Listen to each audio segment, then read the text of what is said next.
Bienvenidos a una nueva clase virtual que desde la Cátedra de Estudio del Pensamiento Político y Jurídico estamos preparando.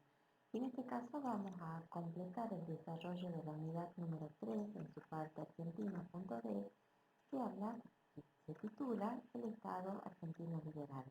Para ello nos vamos a ubicar temporalmente. 1861, septiembre de 1861, se produce la batalla de Pavón. ¿Y cuál es la importancia de esta batalla? Se van a enfrentar el ejército de Buenos Aires, dirigido por su gobernador, Bartolomé Mitre, y el ejército de la Confederación Nacional, dirigido por el gobernador de Entre Ríos. Remediando la batalla, Urquiza, el gobernador de Entre Ríos, se va a retirar de la batalla, permitiendo el triunfo del ejército porteño. ¿Y por qué lo hace? Desde su convicción que la confederación, sin la incorporación, sin la unidad con Buenos Aires, no tenía a futuro vida política ni económica sustentable. Producido la derrota del ejército confederado, el presidente Santiago Derqui va a presentar su renuncia. Las provincias van a encargar al gobernador de Buenos Aires el papel de mediador, procurando dar inicio a este proceso de unificación y organización nacional que va a tener dos hitos que van a marcar eh, el proceso y el inicio de la organización del Estado Nacional. En primer lugar, el llamado a elecciones de diputados y de senadores, según lo establecía la Constitución Nacional, y en segundo lugar, en mayo de 1862, el llamado a elecciones nacionales, resultando elegido como primer presidente constitucional del Estado argentino, Bartolomé Mitre. A diferencia de lo que había sucedido en 1820, la batalla de Pavón no va a dejar al Estado argentino en un proceso anárquico, en un periodo anárquico, puesto que rige la Constitución Nacional. La tarea que había que llevar a cabo consistía en la conformación de instituciones de carácter nacional. Por eso es que a este periodo de 1862 hasta 1880 lo vamos a denominar el de la consolidación, el de la organización del Estado Nacional, y va a comprender las presidencias de Mitre, Sarmiento y Avellaneda. Tres presidentes que van a marcar un nuevo modelo, van a imponer un nuevo modelo político, dejando de lado la presencia de los gobernadores eh, ganaderos, autocráticos, para encontrarnos con el predominio de, de elementos propios de la burguesía urbana, de formación liberal, eh, incluso ya los llamamos presidentes literatos, puesto que se desempeñaban en el periodismo, en la literatura, pero también es la época de las llamadas presidencias fundadoras, porque les va a corresponder a ellos el establecer las bases del Estado y la sociedad nacional desde un ideario liberal progresista. Y ese ideario liberal progresista va a tener dos ejes fundamentales: la organización de un Estado nacional centralizado y, por otro lado, la modernización económica del país. Y a ello nos vamos a referir a continuación.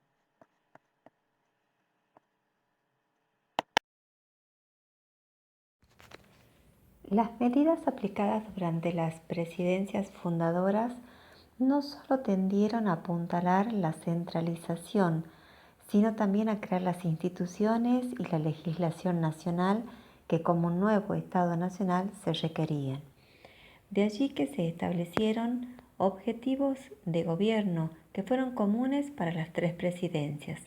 En primer lugar, sentar las bases de un Estado nacional organizado y ordenado. Para ello, en primer lugar, fueron organizados y fortalecidos los tres poderes del Estado. El poder judicial, su organización se concretó con la conformación de la Suprema Corte de Justicia, y con ello quedaron plenamente garantizados los derechos individuales. El poder ejecutivo tenía ya amplias prerrogativas establecidas por la Constitución, de las que van a hacer uso estos presidentes para hacer un hecho la centralización nacional. En cuanto al poder legislativo, fue organizado, aunque tentativamente, puesto que hasta que se realizara el censo, el primer censo nacional en 1868, durante la presidencia de Sarmiento, no se conocía la cantidad de población, la cual resultó de aproximadamente 1.800.000 habitantes. En segundo lugar, se creó un ejército nacional a través de la unificación de la Guardia Nacional de Buenos Aires y las fuerzas militares que aportaron los distintos gobiernos provinciales. Este ejército constituyó un instrumento importante para el Ejecutivo a fin de imponerse sobre problemas bélicos tanto internos, ya sea por la extrema defensa de las autonomías provinciales, como en problemas externos, como en la guerra del Paraguay. En tercer lugar, se creó el Banco Nacional en 1872, con lo cual, con esta medida modernizadora en el aspecto económico, se tendió a cortar la debilidad que poseía el gobierno nacional por carecer de autonomía financiera. Se cortó la dependencia que tenía con respecto del Banco de Buenos Aires, aunque sin embargo se creó una nueva dependencia, ya que comenzaron a pedirse al exterior, a buscarse en el exterior los empréstitos necesarios para concretar el proceso de transformación y modernización económica. Y, en cuarto lugar, se comenzó a sancionar una legislación de alcance nacional. En ella debemos de destacar, por ejemplo, la Ley Electoral de 1863. Establecía la constitución de juntas calificadoras en cada una de las localidades, las que tendrían como misión elaborar padrones electorales en los cuales se inscribían aquellos ciudadanos con intenciones de participar en las elecciones. También establecía que los actos eleccionarios se realizarían en forma oral y pública.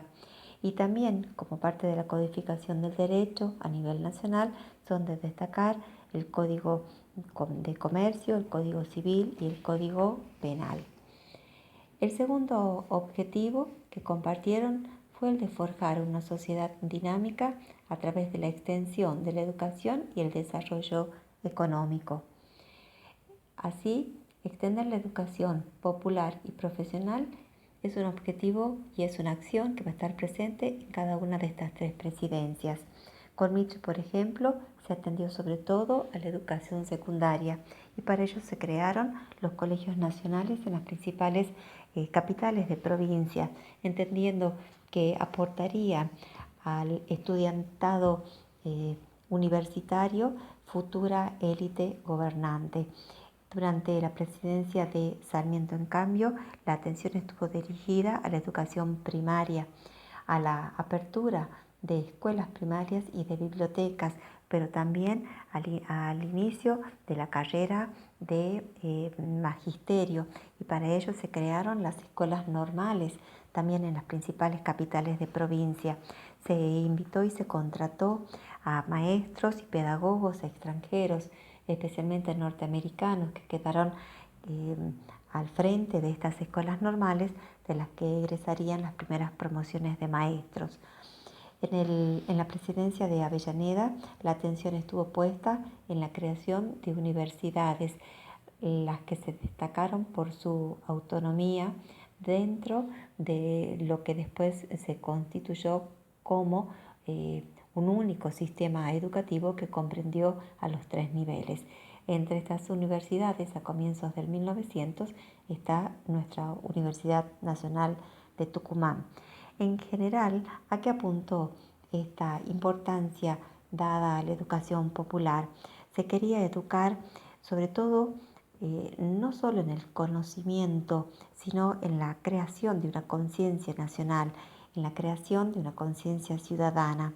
Ello implicaba preparar al pueblo para rechazar autoritarismos, personalismos, rechazar las políticas de demagogos y tiranos como se había caracterizado la anterior educación nacional. educar a las mujeres como las transmisoras de los valores de libertad y de democracia desde el hogar, y educar al gaucho, entendiéndolo como la parte de la población que restaba, según Sarmiento, de integrar a la civilización, puesto que el modelo del ciudadano trabajador con conciencia democrática no era precisamente este gaucho.